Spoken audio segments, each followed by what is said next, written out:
নমস্কার। জয় বাংলা। আমি দেবাশিস বসু, বাংলা পক্ষর আদর্শ বিস্তার কমিটির সদস্য ও হাওড়া বাংলা পক্ষর দপ্তর সম্পাদক।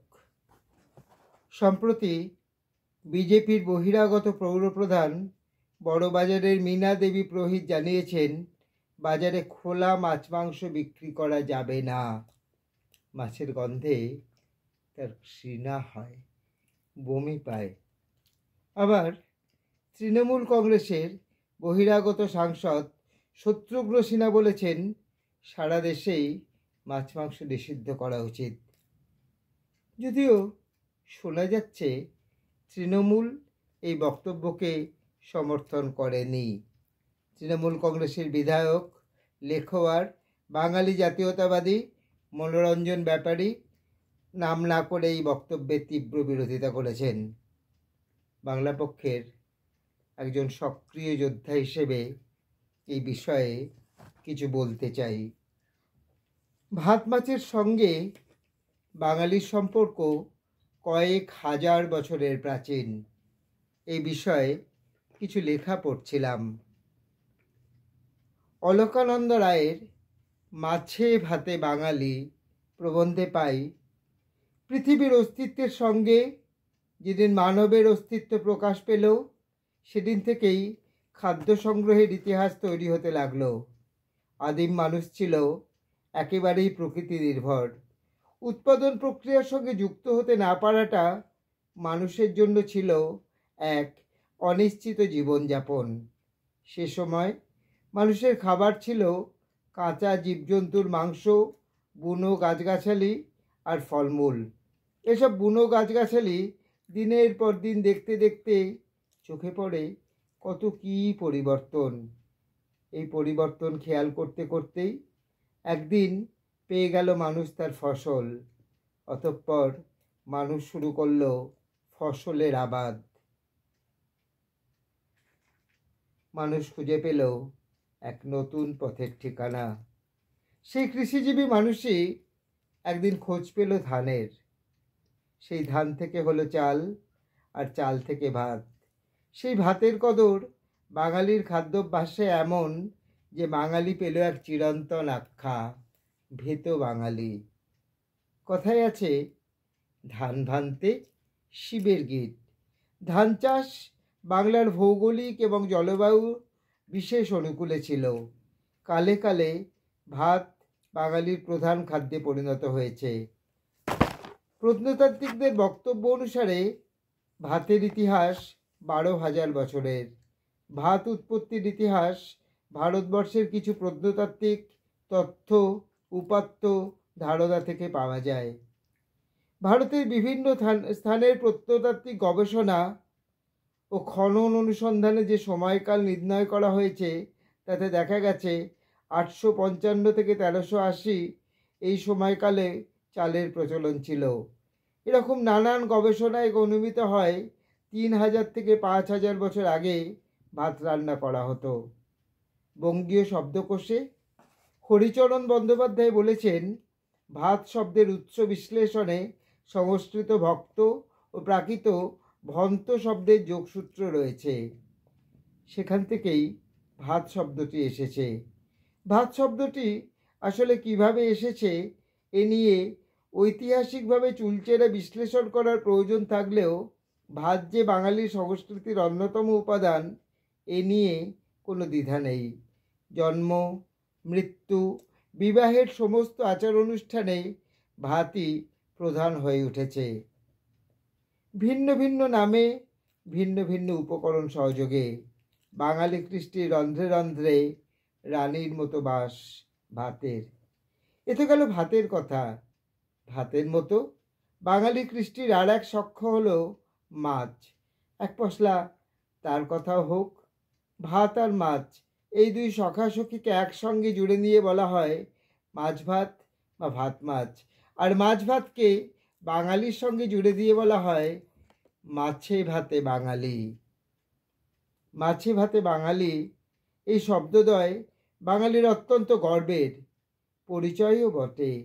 গোলা ভরা ধান আর পুকুর ভরা মাছের দেশে খেতে বসে ভাতের পাশে ষোড়শ ব্যঞ্জনে অষ্টপদী মাছের সে কথা ইতিহাসই তো বলছে বাংলার প্রাচীন কবি সাহিত্যিকরাও।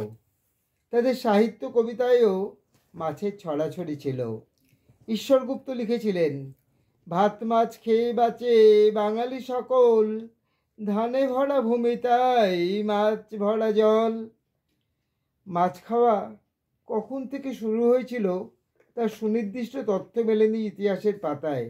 তবে ধারণা হয় যে গোলা ভরা ধান আর পুকুর ভরা মাছের বঙ্গদেশে মাছ আগাগোড়াই খাওয়া হতো। সে কারণেই বাঙালির পরিচয়ে মাছ ভাত জড়িয়ে আছে অঙ্গাঙ্গিভাবে।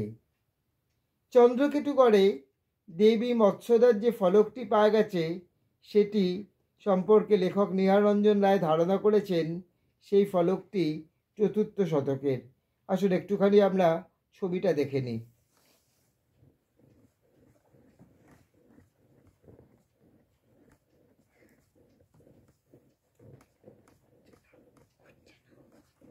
ঠিক মতো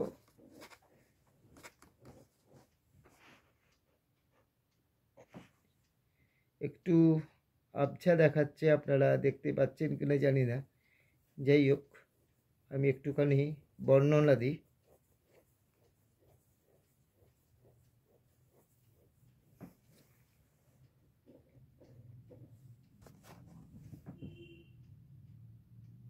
দেবী মৎস্যদা হাতে দুটি মাছ ধারণ করে আছেন, মাথার ওপর সোনার ফসল সোনালি ধানের শীষ। অর্থাৎ আমাদের প্রায় ২৫০০ বছর আগেও বাঙালি বা গঙ্গারেডি সভ্যতা সঠিকভাবে বললে যে মাছ খেত তার পরিচয় কিন্তু আমরা এই মূর্তি থেকে আমরা পাই। বাংলার এক অন্যতম শক্তিপীঠ তারাপীঠ। সাধক বামাখ্যাপা যেখানে মাতৃ সাধনা করে সিদ্ধি লাভ করেছেন, তারাপীঠে তারা মায়ের ভোগে মাছ দেওয়া হয়। ৮ম শতাব্দী থেকে পাহাড়পুর এবং ময়নামতিতে যেসব পোড়ামাটির মধ্যে নানান ছবি তৈরি হয় তার অনেকগুলোতেই মাছের ছবি আছে। এমনকি মাছ কোটা ঝুড়িতে করে মাছ নিয়ে যাওয়ার ছবিও আছে। এ থেকে মাছের প্রতি এ অঞ্চলের লোকেদের ভালোবাসার পরিচয় পাওয়া যায়। ১৪দশ শতাব্দীর প্রকৃত পৈঙ্গল গ্রন্থে তেমনই ভালোবাসার প্রমাণ পাওয়া যায়, যেখানে কবি বলেছেন, অগ্গরা ভত্তা রম্ভা পত্তা গায়িকো ঘিত্তা দুগ্ধ সযুক্তা মৌলি মচ্ছা নলিতা গচ্ছা দিজ্জৈ কান্তা খাই পুনবন্তা। মূল কথা, যে রমণী কলাপাতায় গরম ভাত, ঘি, মৌরলা মাছ এবং নলিতা মানে পাট শাক পরিবেশন করে স্বামীকে খাওয়ায় সেই স্বামী পুণ্যবান।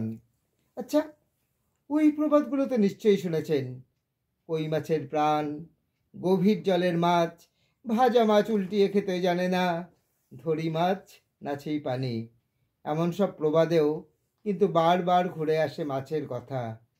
এই যে এতক্ষণ মাছ মাছ করছি, তাহলে আসুন শুনে নি সাহিত্যে মাছের পাকাপোক্ত জায়গাটা কেমন ছিল।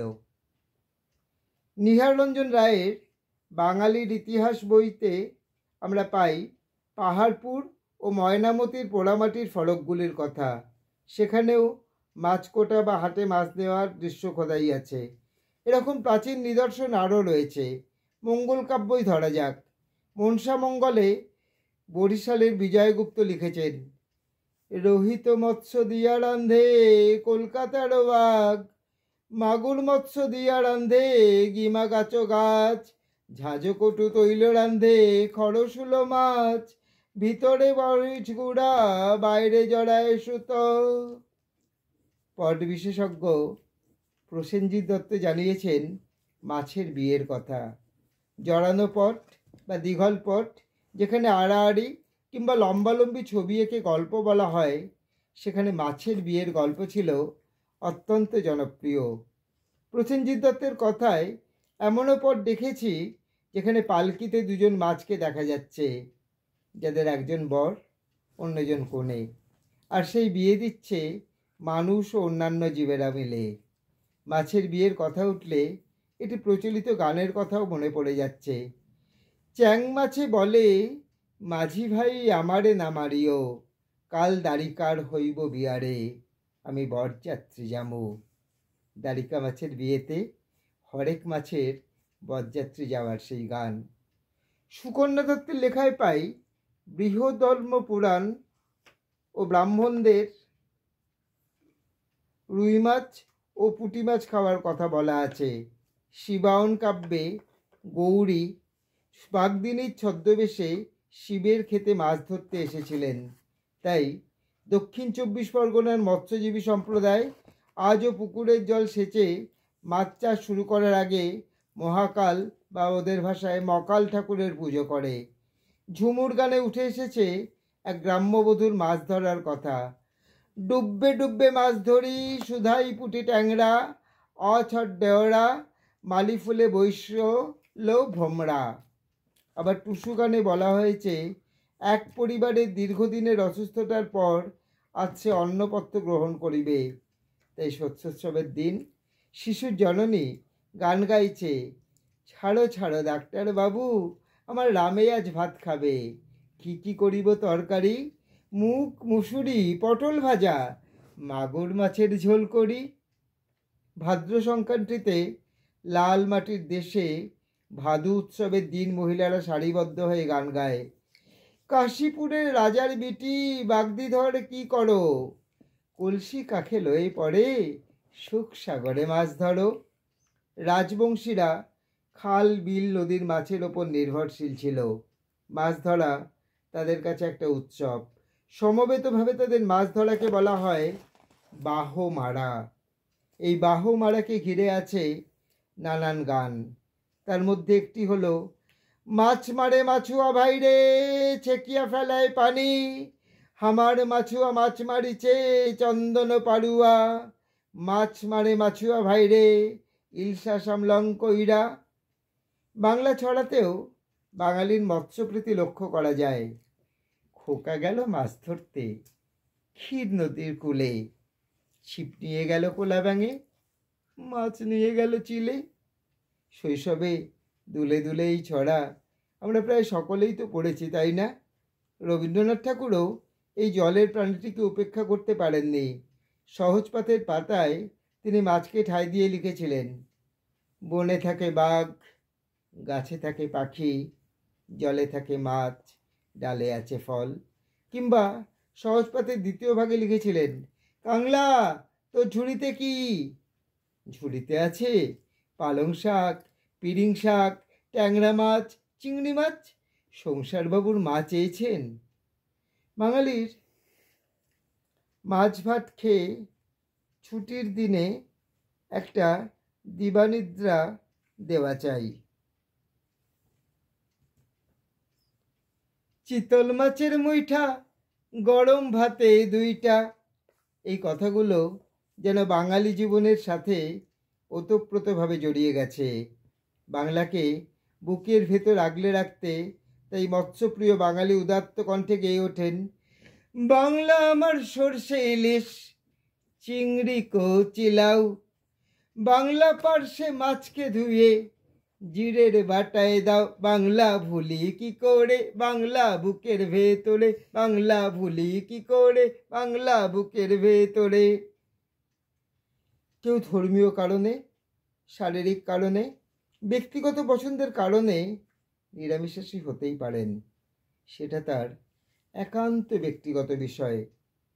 কিন্তু আমিষাশী বাঙালির মুখ থেকে মাছ মাংস কাটতে চাইলে বাঙালি জেলেদের, ভেড়ির মালিক ও কর্মীদের আর মাছ মাংসের সঙ্গে ব্যবসার সঙ্গে যুক্ত কর্মীদের পেটের ভাত কেড়ে নিতে চাইলে কুলোর বাতাস দিয়ে বাংলা থেকে বিদায় করা হবে।